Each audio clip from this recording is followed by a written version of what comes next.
Ariel, tu veux-tu rester auprès de Fatou, s'il te plaît? J'aimerais que les dames s'approchent auprès de Fatou. Prendre un temps qu'on puisse prier pour elle. Pour vous, messieurs, je vais vous demander de vous lever. Tendez vos mains vers Fatou. Je pense que Fatou a vraiment besoin de connaître cette assurance de la présence de Dieu avec elle. Amen. Amen. Sylvie?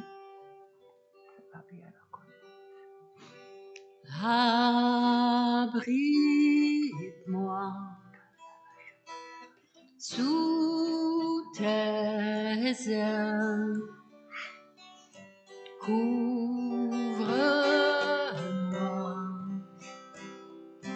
par ta main puissante. Même si les océans se déchaînent, je les traverserai avec toi. Père, tu domines les tempêtes. Je suis tranquille car tu es là. Je suis tranquille car tu es là. En Jésus seul, je me confie, me donne force, calme et puissance. Même si les océans se déchaînent, je les traverserai avec toi. Car tu domines les tempêtes. Je suis tranquille car tu es là. Je suis tranquille car tu es là. Même si les océans se déchaînent, je les traverserai avec toi. Père, tu domines les tempêtes. Je suis tranquille car tu es là. Je suis tranquille car tu es là. Je suis tranquille car tu es là. Amen, amen, alléluia. Amen.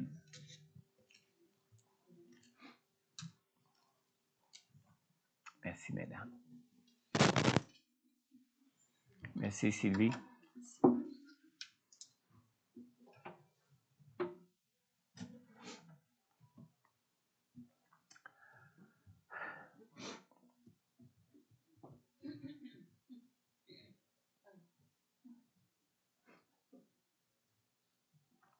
Deux choses avant de passer à la prédication ce matin. Premièrement, concernant le rôle d'enregistrement de membres, on veut faire très bientôt une assemblée générale annuelle, une assemblée générale de l'Église. Alors, tous ceux qui ont reçu un formulaire d'adhésion de membres la semaine passée ou qui en prendront cette semaine, on aimerait qu'ils puissent nous être retournés, pour ceux qui veulent adhérer comme membres, de nous retourner votre formulaire d'adhésion de membre au plus tard dimanche passé pour qu'on puisse procéder par la suite à la, comment on peut bien dire, à la convocation à une assemblée générale annuelle. Parce que vous savez, quand on fait une assemblée générale de l'Église, selon la charte, selon les modes de charte sous laquelle nous sommes, nous devons convoquer la réunion générale 21 jours avant son accomplissement.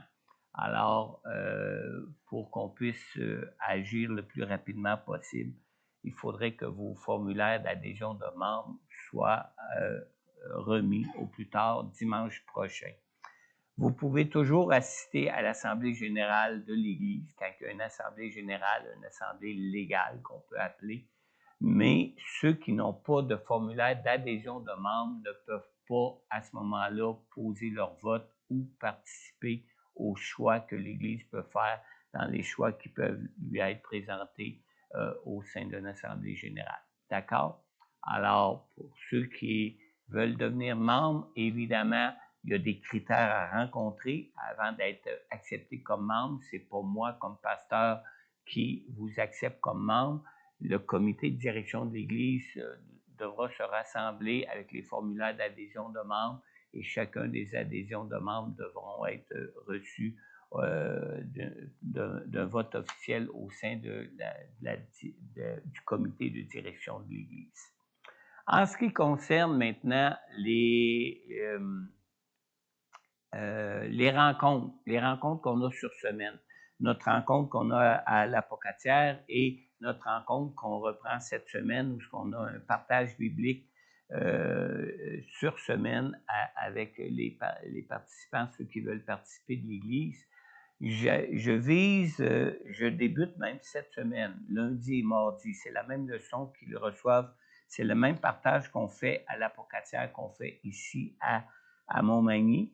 Mais je débute une série de partages bibliques qui vont être axés sur, écoutez bien, l'assurance de notre salut en Jésus. On a eu dernièrement un petit peu des vagues qui se sont faites dans l'Église concernant le fait que notre Église croit qu'on peut perdre son salut et qu'il y a d'autres églises qui croient qu'on ne peut pas perdre notre salut. Mais saviez-vous que dans la Bible, nulle part on trouve spécifiquement écrit qu'on peut perdre son salut. Nulle part on trouve spécifiquement écrit qu'on ne peut pas perdre notre salut. Mais ce que la Bible nous enseigne, elle nous enseigne qu'on devrait avoir en Jésus cette assurance de salut.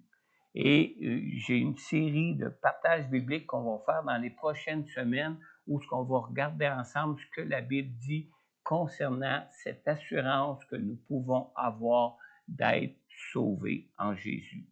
C'est ce que la Bible nous spécifie concernant le fait qu'on peut être assuré d'être sauvé ou pas, et non pas le fait qu'on peut perdre ou qu'on peut ne pas perdre notre salut.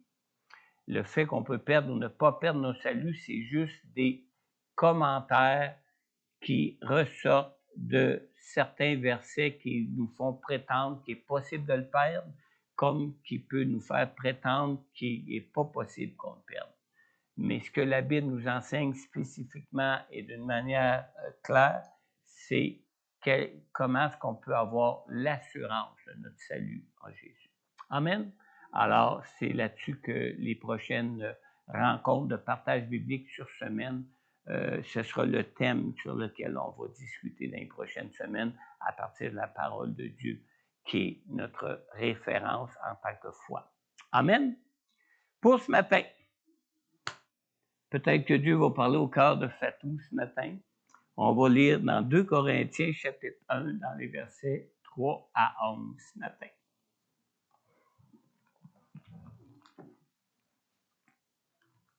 Vous savez, Dieu nous parle toujours, d'une prédication à l'autre, à travers sa parole, mais des fois, on dirait qu'il nous parle plus particulièrement, plus personnellement, surtout en fonction des besoins ou des situations qu'on peut vivre ou rencontrer dans nos vies. Alors, le message que Dieu m'a donné pour notre Église ce matin se trouve dans 2 Corinthiens, le chapitre 1, premier chapitre de 2 Corinthiens, et on va lire ensemble pour débuter les versets 3 à 11. 3 à 11, 2 Corinthiens, chapitre 1. On lit à partir du verset 3. « Béni soit Dieu, le Père de notre Seigneur Jésus-Christ, le Père plein de compassion et le Dieu de tout réconfort. Il nous réconforte dans toutes nos détresses, afin que nous puissions réconforter ceux qui se trouvent dans la détresse, grâce à l'encouragement que nous recevons nous-mêmes de la part de Dieu.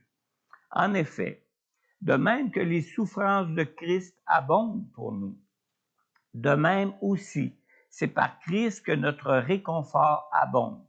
Si nous sommes dans la détresse, c'est pour votre réconfort et pour votre salut. Si nous sommes encouragés, c'est pour votre encouragement, pour vous permettre de supporter les mêmes souffrances que celles que nous endurons. Et notre espérance à notre sujet est ferme, et notre espérance à votre sujet est ferme, parce que nous savons que si vous avez part aux souffrances, vous avez part aussi au réconfort. En ce qui concerne la détresse que nous avons connue en Asie, nous ne voulons en effet pas vous laisser ignorer, frères et sœurs, que nous avons été accablés à l'extrême au-delà de nos forces, au point que nous désespérions même de rester en vie. Nous avions intérieurement accepté notre arrêt de mort afin de ne pas placer notre confiance en nous-mêmes, mais en Dieu qui ressuscite les morts. C'est lui qui nous a délivrés d'une telle mort et qui nous en délivre encore. Oui, nous avons en lui cette espérance qu'il nous en délivrera encore. Et vous y contribuerez vous-même par la prière. Ainsi, la grâce obtenue pour nous par beaucoup de personnes sera pour beaucoup une occasion de remercier Dieu à notre sujet. Prions ensemble. Seigneur, merci pour ta parole ce matin. Cette parole, Seigneur Dieu, qui vient rassurer nos cœurs concernant ce réconfort que nous pouvons recevoir de toi, concernant ce réconfort, Seigneur Dieu, en lequel on peut se confier en toi, Seigneur Dieu, pour être sauvé, pour être délivré, pour être épargné de certaines souffrances ou de certaines tempêtes qu'on peut traverser dans nos vies, Seigneur. Seigneur, tu es le Dieu qui est venu pour nous secourir. Tu es le Dieu qui est venu pour nous délivrer. Tu es le Dieu qui est venu pour nous guérir. Tu es le Dieu qui est venu pour nous sauver, Seigneur. Alors, Seigneur, merci de ce que tu es le Dieu qui vient à notre secours, quelles que soient nos situations, quelles que soient nos souffrances, quelles que soient nos tempêtes, quelles que soient les choses que nous pouvons traverser dans nos vies, quelles que soient, Seigneur Dieu, les fournaises ardentes, même au milieu desquelles on peut se retrouver à l'occasion dans nos vies, Seigneur.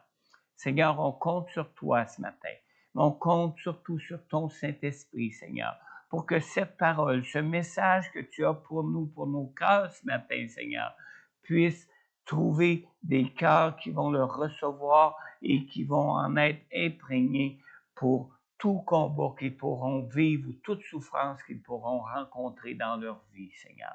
Je te le demande, Père, dans le nom puissant de Jésus. Amen. Amen.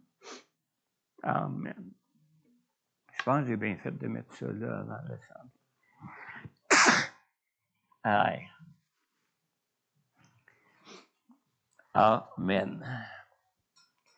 On vient de lire dans 2 Corinthiens, dans le chapitre 1, dans le verset 9 particulièrement, on vient de lire « Nous avions intérieurement accepté notre arrêt de mort afin de ne pas placer notre confiance en nous-mêmes, mais en Dieu qui ressuscite les morts. » J'ai intitulé mon message ce matin « Au-delà de nos forces ». Alors, dans nos vies, les souffrances, les épreuves, les tempêtes sont des occasions à saisir pour apprendre à placer notre confiance en Dieu. Il faut avoir connu la souffrance, il faut avoir traversé des épreuves, il faut avoir vécu des tempêtes dans nos vies pour connaître Dieu comme le Père des miséricordes et le Dieu de tout réconfort. Quand nous demandons d'être délivrés de nos croix, nous ne réalisons pas ce que nous pouvons perdre, ce que peut-être que nous sommes en train de perdre en demandant la délivrance de nos croix. Notre Dieu, vous savez, c'est un Dieu de délivrance. Mais nous devons garder à notre esprit que notre Dieu est le Dieu de la vie éternelle, le Dieu de l'éternité. Dans la Bible, nous voyons que Dieu a trois façons de nous délivrer des souffrances de la mort. Premièrement, il peut nous délivrer des souffrances de la mort en nous gardant en vie, simplement, par des interventions miraculeuses, la guérison physique, en mettant la main sur les médecins qui nous soignent concernant nos maladies physiques, nos faiblesses physiques, etc. Deuxième façon, c'est que Dieu peut nous délivrer des souffrances de la mort en nous ressuscitant de la mort à la vie terrestre. Simplement, par le miracle d'une résurrection à la vie mortelle. Comme dans l'exemple de Lazare qu'on a dans le chapitre 11 de Jean, où ce que Jésus a ressuscité à la vie mortelle, Lazare qui était mort. Et la troisième façon que tous ceux qui placent leur foi en Jésus connaîtront, c'est simplement en nous ressuscitant de la mort à la vie éternelle, directement à la vie éternelle. Mais l'objectif final que Dieu poursuit dans nos vies ici-bas, c'est de nous sauver de la mort pour que nous puissions tous ressusciter en Jésus pour la vie éternelle. Dieu n'est pas simplement intéressé à nous éviter toute souffrance dans nos vies pour le plaisir de vivre une vie sans souffrance.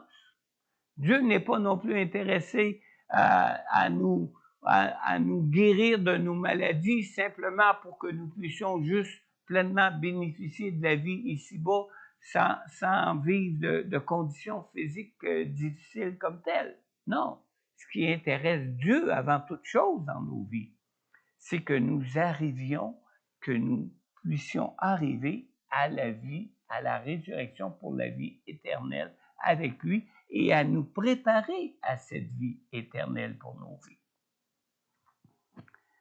Dans Jean chapitre 12, dans le verset 49 et 50, Jésus il dit ceci, écoutez bien, il dit, « En effet, je n'ai pas parlé de ma propre initiative, mais le Père qui m'a envoyé m'a prescrit lui-même ce que je dois dire et annoncer. » Et écoutez bien ce qu'il dit ici.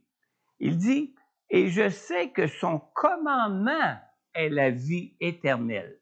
C'est pourquoi ce que j'annonce, je l'annonce comme le Père me l'a dit. » Alors, suivez-moi bien ici, là. Le but principal que Dieu poursuit n'est pas de nous épargner toute souffrance et toute épreuve dans nos vies ici-bas. Lorsque Jésus dit « Je sais que son commandement est la vie éternelle », il est clair que l'objectif de Dieu est ultimement de nous sauver afin que nous puissions tous parvenir à la résurrection, à la vie éternelle en Jésus. Son commandement est que nous puissions arriver à la résurrection d'entre les morts pour la vie éternelle. Amen. Je n'avais pas l'air convaincu ce matin. Mais, puisque seul Dieu pouvait nous sauver des souffrances de la mort, Jésus est lui-même venu dans ce monde, lui-même dans un corps de faiblesse comme le nôtre. On lit dans Hébreux 2.9, on lit que, toutefois, celui qui a été abaissé pour un peu de temps au-dessous des anges, Jésus, nous le voyons couronné de gloire et d'honneur à cause de la mort qu'il a soufferte. Ainsi, par la grâce de Dieu, il a connu la mort pour tout être humain. Alors, quand vous souffrez, n'oubliez pas, Jésus lui-même a souffert pour vous. Jésus lui-même est venu souffrir pour pouvoir lui-même vous en délivrer, pour pouvoir lui-même vous en sortir, pour pouvoir lui-même vous accompagner même dans cette souffrance-là. Maintenant, les souffrances que Jésus a portées à la croix à notre place, il ne les a pas portées pour simplement nous délivrer de toute souffrance ici-bas. Jésus les a aussi portées pour notre pardon et notre purification, afin de nous réconcilier avec Dieu pour la vie éternelle à venir. Alors, vous me suivez toujours jusque-là? Maintenant, comme pour Jésus, qui a éprouvé la souffrance et la mort, malgré qu'il était sans péché, faut toujours se souvenir que Jésus a vécu, même dans la faiblesse, même dans un corps de faiblesse, a toujours vécu sans péché, contrairement à nous. Alors, même si, malgré qu'il était sans péché, Dieu a permis, et comme il permet même pour nous, Dieu a permis que Jésus, comme il le permet pour nous qui sommes ses enfants, que nous puissions éprouver des souffrances dans nos vies, dans ce monde. Amen. Dans Philippiens 3.10, Nous lisons ici, la parole de Dieu nous dit, « Ainsi je connaîtrai Christ. » Est-ce que connaître Christ, ça signifie quoi? « Ainsi je connaîtrai Christ, la puissance de sa résurrection et la communion à ses souffrances en devenant conforme à lui dans sa mort. » Alors, si on veut devenir conforme à Jésus dans nos vies, c'est certain que nous allons aussi éprouver des souffrances. C'est certain que nous allons aussi mourir à nous-mêmes et connaître la mort comme lui l'a connu à la croix pour nous. Selon ce verset, lorsqu'on met notre foi en Jésus en devenant conforme à lui dans sa mort, il y a deux choses que nous connaissons selon ce verset. Premièrement, on connaît la puissance de sa résurrection, comme c'est dit, comme j'ai lu, « Ainsi je connaîtrai Christ, la puissance de sa résurrection. » Et la deuxième chose, c'est qu'on connaît aussi la communion à ses souffrances. « Ainsi je connaîtrai Christ et la communion à ses souffrances. » Amen. Maintenant, les souffrances et les épreuves que nous pouvons encore subir dans nos vies permettent, elles aussi, au moins deux choses. Suivez-moi bien. Qu'est-ce qu'elles permettent? Premièrement, ces souffrances permettent de briser nos propres forces afin que nous placions entièrement notre confiance en Dieu pour nos vies et non en nous-mêmes. Dans Hébreux 5:8, concernant Jésus, on lit, « Ainsi, bien qu'étant fils, il a appris l'obéissance par ce qu'il a souffert. » Alors, quand Dieu permet que nous éprouvions de la souffrance dans nos vies, à travers ça, il nous apprend à obéir à Dieu, c'est-à-dire à lui faire pleinement confiance, à mettre toute notre confiance, non pas en nous, mais en lui face aux souffrances qu'on peut éprouver dans cette vie. Alors, Jésus, qui pourtant était sans péché, a pu apprendre par les souffrances qu'il a éprouvées à dépendre pleinement de Dieu pour sa vie. Et on sait comment il a eu besoin vraiment d'apprendre à dépendre pleinement de Dieu pour sa vie, surtout quand il a fait face à la croix, où il a prié, « Père, si c'est possible, n'importe quoi, mais pas ça, mais que ta volonté soit faite. » Jésus a appris pleinement à dépendre pleinement de Dieu pour sa vie. Dans 2 Corinthiens 1:9, l'apôtre Paul dit ici, « Nous avions intérieurement accepté notre arrêt de mort afin de ne pas placer notre confiance en nous-mêmes, mais en Dieu qui, lui, ressuscite les morts. » Et pour nous de même, Dieu permet que nous éprouvions certaines souffrances afin d'apprendre nous aussi à placer notre confiance en lui pour nos vies et non pas à compter sur nous-mêmes face à ces souffrances-là. Et deuxième chose, en ce qui concerne toujours les souffrances, excusez-moi, je vais essayer de m'éclaircir la voix un petit peu. Éprouver des souffrances nous permet aussi par la grâce de Dieu de devenir un sujet de bénédiction pour les autres. Dans 2 Corinthiens 1:4, on a lu que Dieu nous réconforte dans toutes nos détresses, afin que nous puissions réconforter ceux qui se trouvent dans la détresse, grâce à l'encouragement que nous recevons nous-mêmes de la part de Dieu. Alors, en permettant les souffrances, le Seigneur nous apprend à être compatissants envers ceux qui souffrent.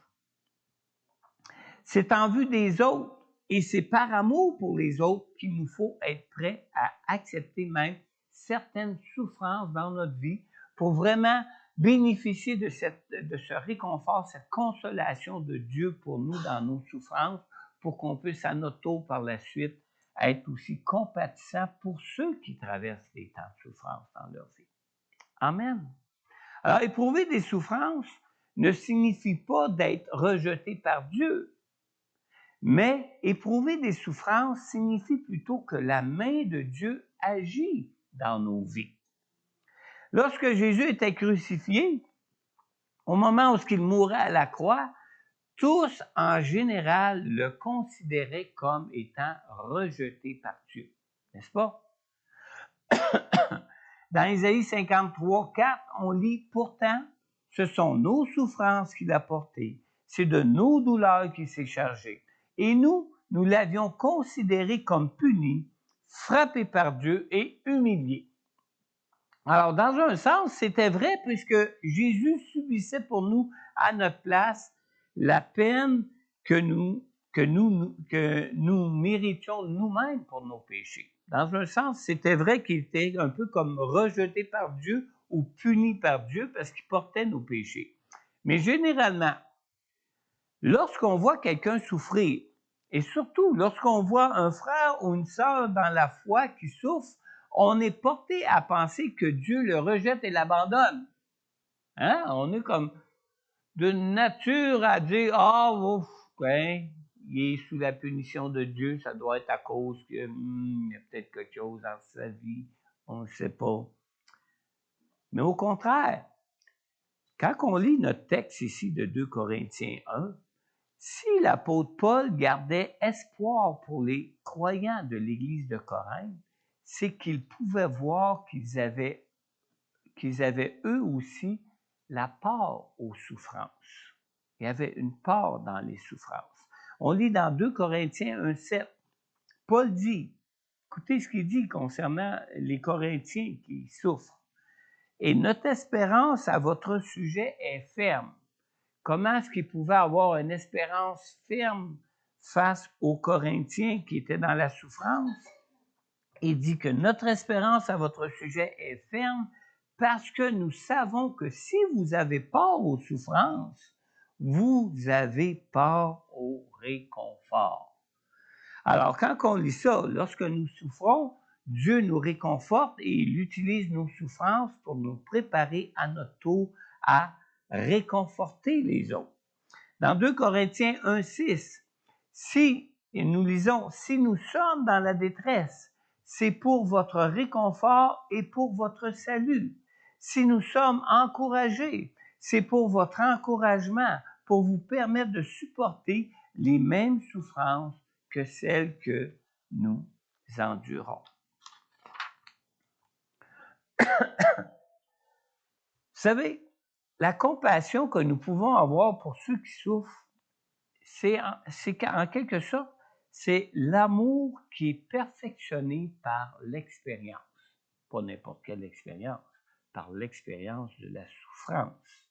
Alors, Dieu permet que nous éprouvions certaines souffrances pour nous préparer à être compatissants envers ceux qui souffrent.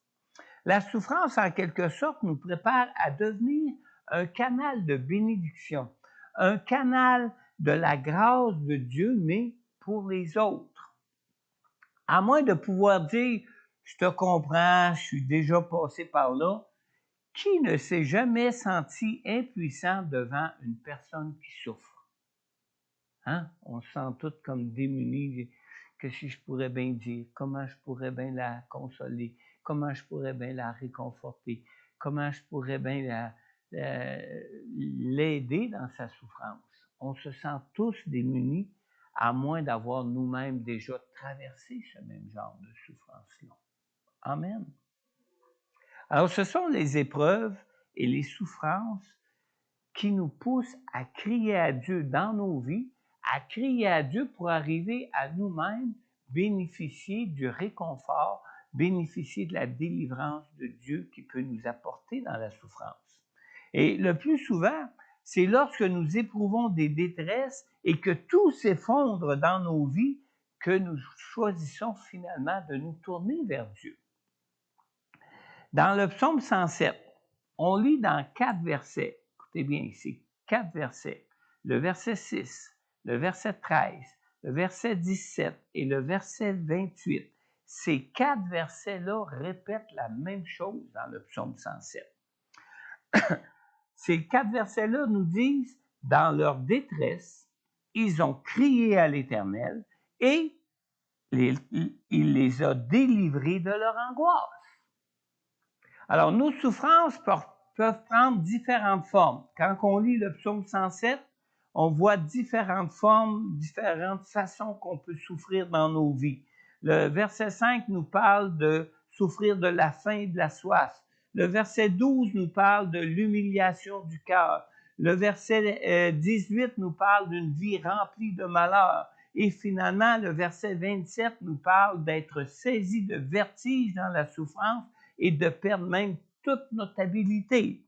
Mais toutes ces souffrances ont poussé ces gens-là, ces rachetés, à crier à Dieu et, dans sa bonté, Dieu les a délivrés. Amen. Malheureusement, les croyants sont naturellement portés à considérer la foi en Dieu comme une idéologie pour leur vie plus que d'autres choses. Les croyants qui témoignent de l'Évangile même sont souvent nombreux à encourager les gens à venir à Jésus pour être délivrés de toutes leurs souffrances. Mais placer notre foi en Jésus n'élimine pas toutes nos souffrances et tous les problèmes de nos vies. Est-ce qu'on réalise ça dans nos vies? Oui, hein? Dieu ne nous a jamais promis une vie idéale sans souffrance et sans aucune difficulté. Absolument pas. Dieu n'est pas un idéaliste. Dieu est le Dieu d'éternité qui se préoccupe avant tout de nous sauver. Il se préoccupe avant tout de nous préparer à la vie éternelle à venir. Et c'est la raison pour laquelle Dieu peut permettre qu'on traverse, qu'on éprouve des souffrances, des tempêtes dans nos vies. Nous cherchons souvent une vie idéale, sans épreuve et sans souffrance, hein? Mais cette vie idéale que nous cherchons, cette vie idéale, si on aurait vraiment une vie idéale, ça nous conduirait simplement à oublier Dieu, hein? Quand ça va bien, on n'a pas besoin de Dieu.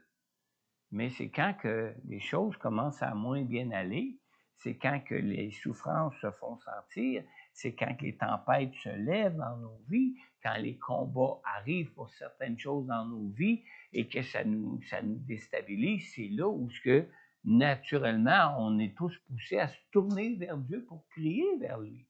Autrement, ce serait pas long, je pense qu'on oublierait Dieu dans nos vies.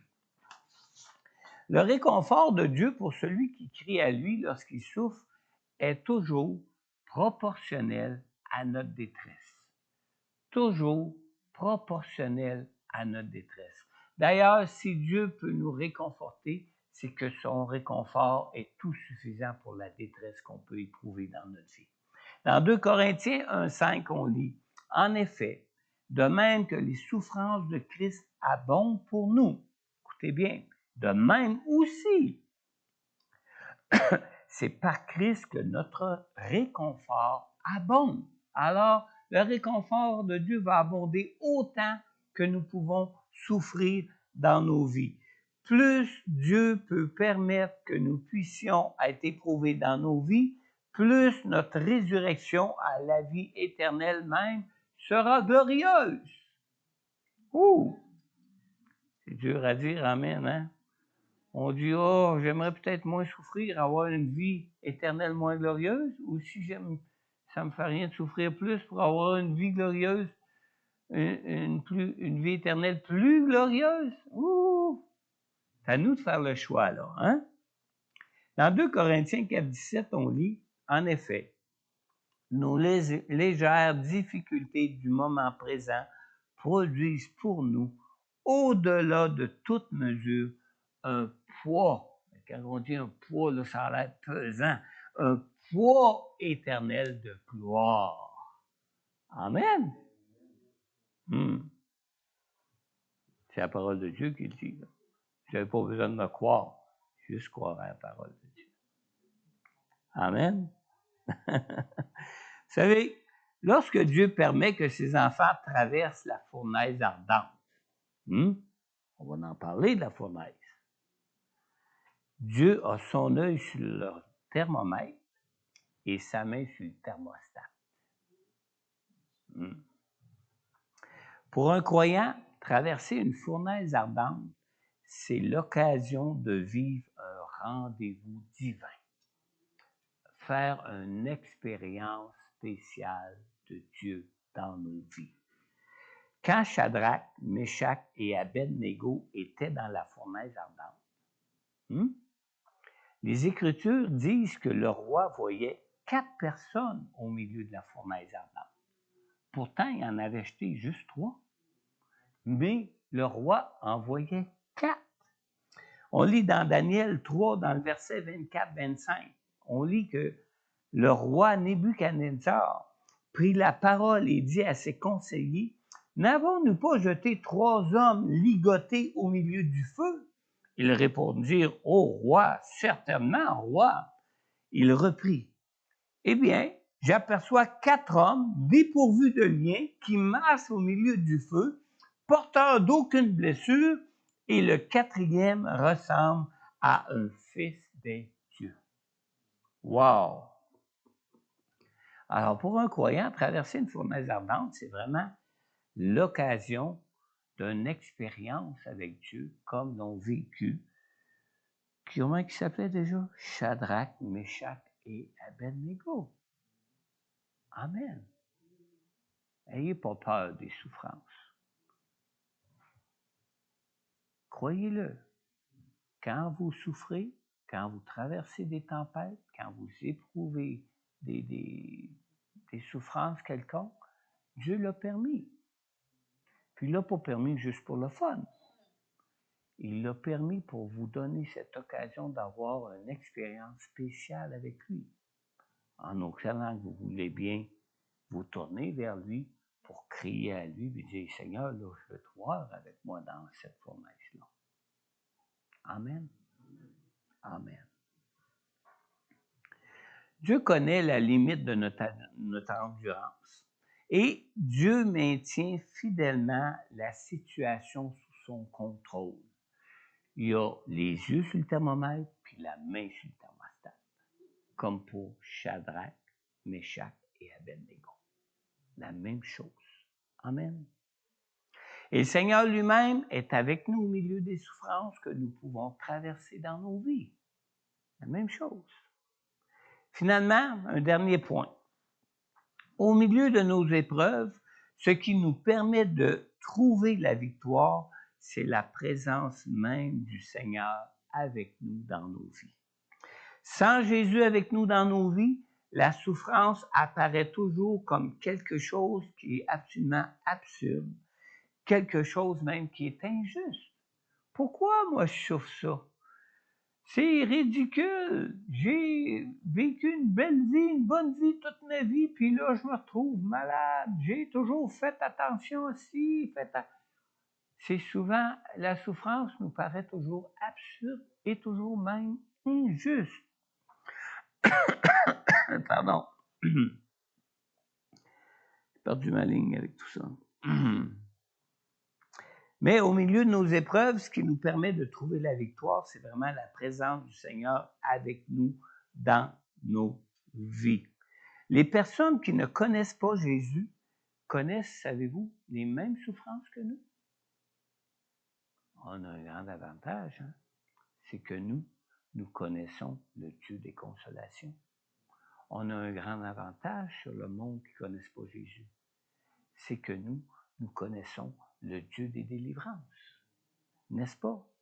Mais sans Jésus dans nos vies, il n'y a aucune possibilité de consolation, aucune possibilité de réconfort, aucune possibilité même d'en être épargné, à moins que la personne se tourne vers Dieu et crie à Dieu.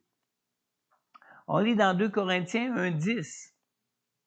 On a lu, « C'est lui qui nous a délivrés d'une telle mort et qui nous en délivre encore. Oui, nous avons en lui cette espérance qu'il nous en délivrera encore. » Alors, cette espérance d'en être délivré, ce n'est pas le cas pour ceux qui ne connaissent pas Jésus. Ils n'ont pas cette espérance-là. Ils n'ont pas cet abri-là sous lequel ils peuvent aller s'abriter pour dire « Ah, ça fait rien, Dieu va être avec moi puis il va m'aider à traverser ça. Ah, ça fait rien, Dieu est avec moi puis il peut même me délivrer de ça. » Alors, cette espérance d'en être délivré, c'est seulement ceux qui connaissent Jésus qui l'ont. Selon la version de Bible que vous avez, l'un des mots-clés de notre passage d'aujourd'hui, c'est le mot réconfort ou le mot consolation. Dans certaines traductions, vous allez trouver réconfort. Dans d'autres traductions, vous allez trouver le mot consolation. Mais on retrouve ce mot, le mot original en grec, 28 fois dans la deuxième épître de Paul aux Corinthiens. Et le mot grec original qui est traduit par consolation ou par réconfort, c'est le mot paraklésis. Alors, ce mot grec, c'est un mot qui est de la même racine que le mot paraclète. On connaît le mot paraclète? Paraclète qui est traduit par consolateur ou par défenseur, toujours selon la traduction de Bible que vous utilisez. Et ce mot paraclète-là nous parle du Saint-Esprit dans Jean 14, 16. Et ce mot paraclète-là, c'est le même mot qui nous parle aussi de Jésus dans 1 Jean au chapitre 2 au verset 1, qui en parle vraiment comme notre consolateur, qui en parle vraiment comme notre défenseur. Alors, même si Dieu peut nous utiliser comme source d'encouragement auprès de ceux qui souffrent, pour apporter la consolation et le réconfort, tous ont besoin du Saint-Esprit et de Jésus comme défenseur auprès du Père dans les cieux.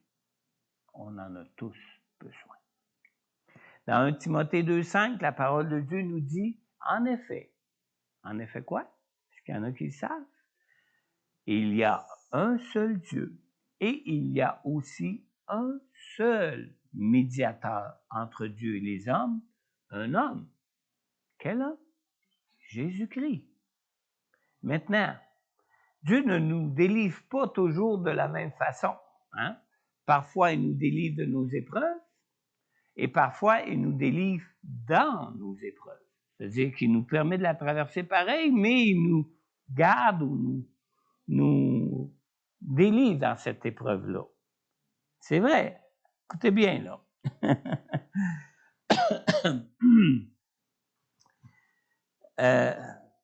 L'apôtre Pierre a été délivré de sa prison. Hein? Vous vous souvenez, dans le livre des Actes, l'apôtre Pierre a été délivré de sa prison. Il a même été délivré miraculeusement de sa prison. Il y a un ange qui a été envoyé, puis c'était tellement miraculeux que Pierre pensait même qu'il était en train de rêver. Alors que l'ange lui a ouvert toutes les portes, a fait tomber ses chaînes, l'a conduit jusqu'à l'extérieur, puis rendu à l'extérieur, il s'est aperçu, regardons ça, je suis délivré, libéré de la prison. Une gang de chrétiens priait pour lui, même pour sa délivrance. Fait qu'il s'est rendu chez ce gang-là, puis quand il est arrivé, puis qu'il a frappé à la porte, personne ne croyait qu'il pouvait être délivré alors qu'il priait pour sa délivrance. Mais c'est une façon que Dieu délivre. Il peut délivrer miraculeusement. Miraculeusement. Tandis qu'Étienne, lui, il est mort lapidé. Dieu l'a délivré dans sa souffrance. Il est mort lapidé. Il n'a pas été délivré de sa lapidation. Il n'a pas été délivré de la mort, mais il a été délivré dans sa souffrance de la mort. Alors, quelle que soit l'épreuve que nous pouvons traverser, l'important, c'est de connaître Jésus avec nous au milieu de nos épreuves.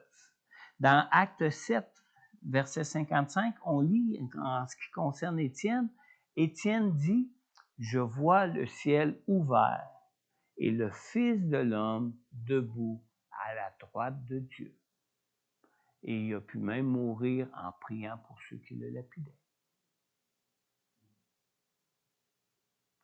C'est ça, être délivré dans son épreuve et non pas être délivré de notre épreuve.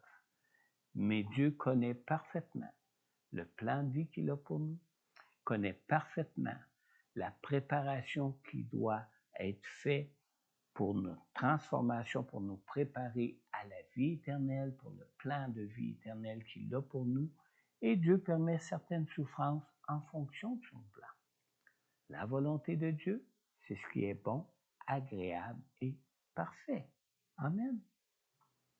Alors, quelle que soit la façon que Dieu nous délivre, chacune de nos épreuves sont toujours des occasions pour nous de glorifier le Seigneur. Tout le temps. Autant pour Pierre, qui a été délivré de sa prison, autant aussi pour Étienne, qui est mort lapidé, mais en priant pour ses bourreaux. Alors, si une épreuve nous rend amers, si une épreuve nous endurcit peut-être même contre Dieu, cette épreuve, c'est une épreuve qui va agir contre nous et non pas pour notre transformation comme Dieu veut nous préparer pour la vie éternelle. Elle ne peut être bénéfique d'aucune façon si on n'accepte pas l'épreuve en se tournant vers Dieu, en mettant notre confiance en Dieu et notre foi en Dieu pour la délivrance que lui a prévue pour nous, la délivrance face aux épreuves qu'on peut traverser dans nos vies. Pour qu'une épreuve agisse pour nous, nous avons besoin de nous tourner vers Dieu pour lui confier notre détresse. Et lorsque la souffrance abonde, qu'est-ce qu'on a lu? La grâce de Dieu surabonde pour ceux qui cherchent humblement à se confier en lui.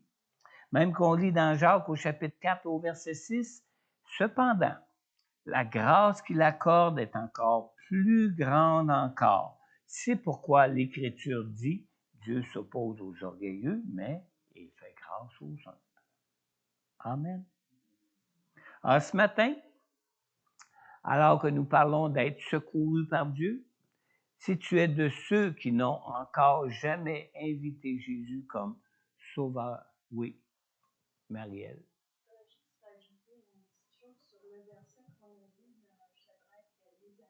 Oui. C'est qu'il est dit par la suite qu'il n'y avait rien de brûlé sur eux. Oui, ils ne sentaient même pas la fumée.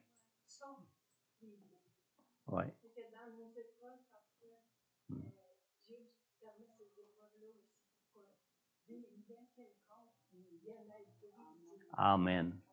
Amen. Merci de ce point-là, Marielle. Effectivement, pour ceux qui sont en ligne, peut-être, c'est souvent à travers des épreuves que certains liens qu'on peut avoir dans nos vies, comme les liens de Shadrach, Meshach et Abednego, les liaient dans la fournaise. Quand ils sont sortis de la fournaise, ils étaient sans lien, ils ne sentaient même pas la fumée, ils n'étaient même pas brûlés, mais les liens étaient tombés. Et des fois, Dieu permet ces souffrances-là dans nos vies, justement, pour briser ces liens. Amen. Alors, ce matin, alors que nous parlons d'être secourus par Dieu, si tu es de ceux qui n'ont encore jamais invité Jésus comme Sauveur et Seigneur pour ta vie présente, comme pour la vie éternelle à venir, si tu reconnais que tu es un pécheur et que tu reconnais ton besoin de Jésus pour être sauvé, je t'invite simplement à adresser de manière sincère dans ton cœur cette prière au Seigneur. Seigneur Jésus, je reconnais que je suis pécheur et je reconnais, Seigneur, que sans toi, je n'ai aucun pouvoir sur mes faiblesses pour me sauver moi-même de mes péchés et des détresses qui peuvent affliger ma vie, Seigneur. Seigneur Jésus, je crois en toi et je crois que tu es venu dans ce monde pour nous apporter le salut, pour nous apporter la délivrance et la vie. Je t'invite donc maintenant à venir dans mon cœur et je te prie, Seigneur, de me pardonner, de me purifier maintenant tous mes péchés. Père, merci. Merci, Père éternel, d'avoir envoyé Jésus dans ce monde pour porter pour moi à la croix le prix de mes péchés, pour mes péchés. Et Père, merci. Merci pour Jésus, ton Fils, qui me donne maintenant la grâce de devenir ton enfant, de devenir par lui un enfant de Dieu. Amen. Alors, si présentement tu écoutes ce message en ligne et que tu as adressé cette prière à Dieu pour recevoir la grâce du pardon de Dieu en Jésus pour la toute première fois de ta vie, n'hésite pas à prendre contact avec moi. En retour, je pourrai prier pour toi personnellement et répondre à toutes tes questions sur Jésus et sur la grâce de la vie éternelle qu'il nous offre par la foi en lui. Si peut-être tu es de ceux ou de celles qui avaient déjà fait cette prière au Seigneur auparavant dans votre vie, mais que ce matin tu réalises ton besoin de te tourner vers Dieu pour les souffrances que tu éprouves présentement dans ta vie. Je t'invite maintenant à te tourner vers Dieu, à prier le Seigneur pour lui confier ta détresse et pour implorer son réconfort pour toi. Demande-lui aussi même de te montrer sa présence avec toi au milieu de ton épreuve, au milieu de tes souffrances. Alors, si tu écoutes ce message en ligne, je t'invite aussi à prendre contact avec moi afin que je puisse aussi prier avec toi. On a lu tantôt dans 2 Corinthiens 1:11, on a lu « Vous y contribuerez vous-même par la prière. Ainsi, la grâce obtenue pour nous par beaucoup de personnes sera pour beaucoup une occasion de remercier Dieu à notre sujet. » Alors, n'hésite pas à me contacter pour que je puisse prier pour toi. Prier pour les autres est une aide réelle que l'on peut apporter à ceux qui souffrent pour contribuer à leur délivrance et contribuer à leur réconfort. Amen. Sylvie va nous conduire dans un dernier chant de louange et d'adoration. S'il y en a qui veulent s'avancer ce matin pour des prières, quel que soit le sujet de prière, en relation avec le message ou même sans aucun rapport avec le message, avancez-vous. Je veux prendre du temps pour prier pour vous ce matin. Amen. Je suis émerveillé devant ta sainteté. Je viens me prosterner, indigne de m'approcher. Je chanterai à jamais ta gloire, ô majesté. Je t'aimerai à jamais, prince d'éternité. Gloire, gloire, hommage à mon roi. Gloire, gloire, hommage à mon roi. Les cieux m'ont raconté l'éternelle destinée. Tu es le Rédempteur, le tout-puissant Sauveur. Je chanterai à jamais ta gloire, ô majesté. Je t'aimerai à jamais, prince d'éternité. Gloire, gloire, hommage à mon roi. Gloire, gloire, hommage à mon roi. Le voile est déchiré, je peux m'abandonner. Une brèche dans le ciel pour la vie éternelle. Je chanterai à jamais ta gloire, ô majesté. Je t'aimerai à jamais, prince d'éternité. Gloire, gloire, hommage à mon roi. Gloire, gloire, hommage à mon roi. Je suis émerveillé devant ta sainteté. Je viens me prosterner, indigne de m'approcher. Je chanterai à jamais ta gloire, ô majesté. Je t'aimerai à jamais, prince d'éternité. Gloire, gloire, hommage à mon roi. Gloire, gloire, hommage à mon roi. cieux m'ont raconté l'éternelle destinée. Tu es le Rédempteur, le tout-puissant Sauveur. Je chanterai à jamais ta gloire, ô majesté.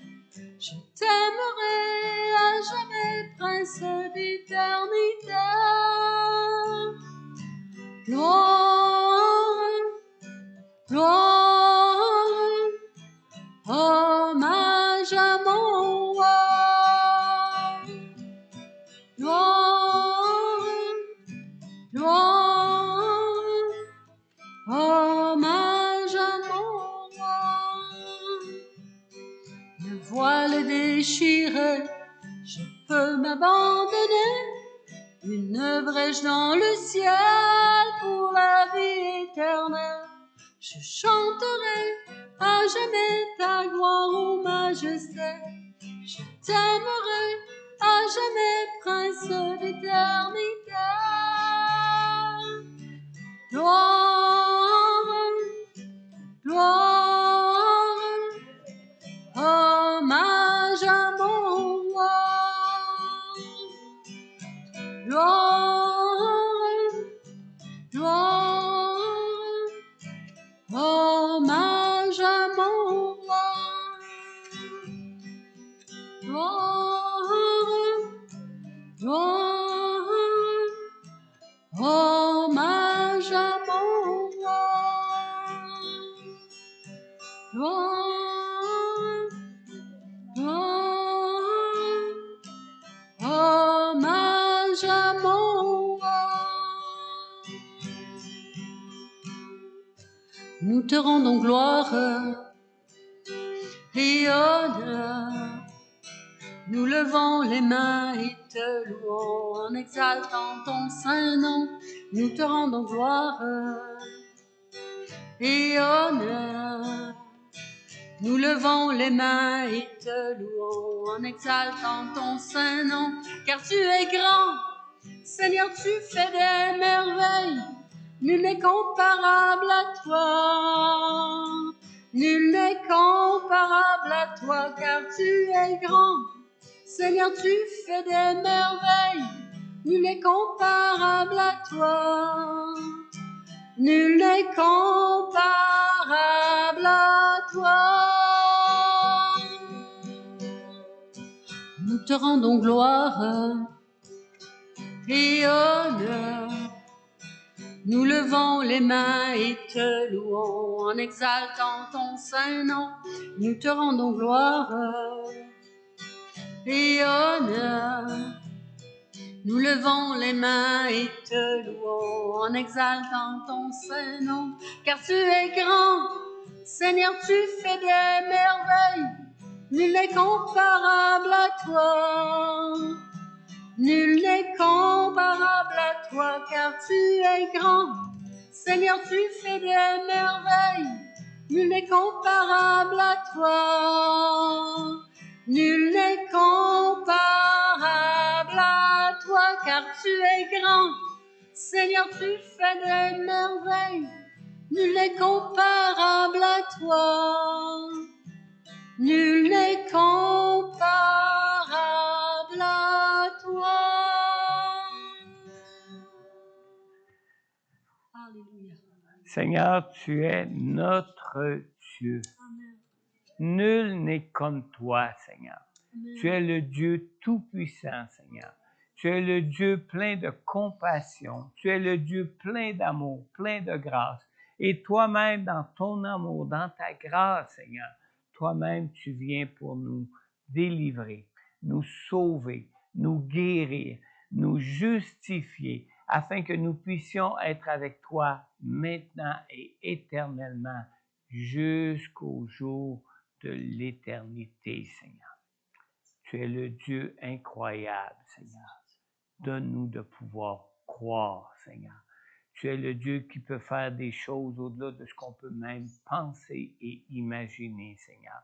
Qui peut même nous transformer comme nous-mêmes, nous ne pouvons même pas imaginer qu'on pourrait l'être, Seigneur. Viens et agis, Seigneur. Et montre-nous, Seigneur, À travers toutes ces choses, Seigneur Dieu, que nous pouvons éprouver et souffrir dans nos vies, Seigneur. À travers toutes ces choses, montre-nous que toi-même, tu es là présent, que tu es là pour agir puissamment au milieu de nos détresses, afin que nous en soyons délivrés, guéris, et que nous puissions ainsi être transformés tel que tu le veux pour chacun de nous, pour cette vie éternelle à venir, Seigneur.